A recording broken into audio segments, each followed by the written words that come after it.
Hello mga kameng, good day sa inyo.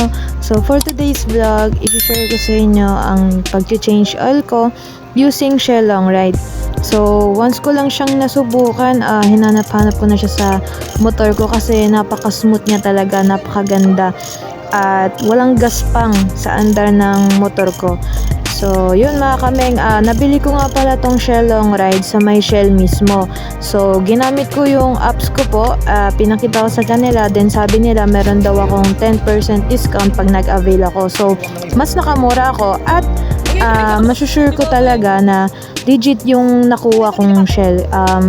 By the way mga kameng, ingat nga pala tayo sa pag-avail online kasi meron na pong mga kumakalat na mga peking oil. Hindi lang po yung brand ng Shell, meron din na ibang brand na kumakalat na. So, syempre, pinaghirapan din natin makuha yung mga motor natin, yung mga vehicles natin. So, ingat tayo sa pag-avail online. I know na napaka less hassle kapag online bumibili, pero make sure lang na sa legit shops kayo nag-a-avail.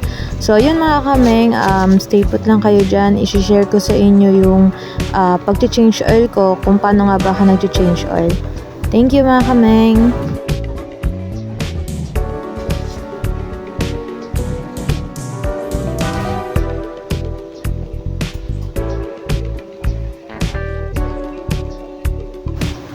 Anyways mga kameng, hindi muna ako nagpalit ng gear oil ko kasi bago pa naman. So kung napanood nyo yung last vlog ko sa aking YouTube channel, ang ginamit ko pong gear oil ko is yung BSM gear oil kay Basilio.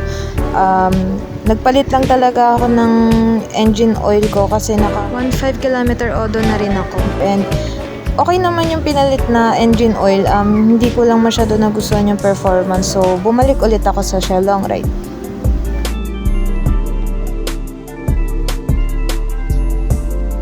At dahil nga 1 liter yung na-avail natin na Shell Long Ride, ay gumamit na lang ako nitong measuring cups para bawasan yung oil. Kasi nga hindi nakakabuti sa ating mga motor na laging sobra yung engine oil. Mas maigi na susundin natin yung nasa manual.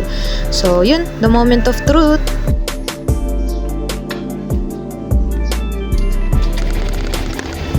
So yun mga kameng, sorry kung madumi ang ating motor na si VT. Maulan kasi nung nag-change oil ako, alam nyo naman ngayon. Bibihira na lang uminit, siningit ko na lang talaga makapag-change oil ngayon.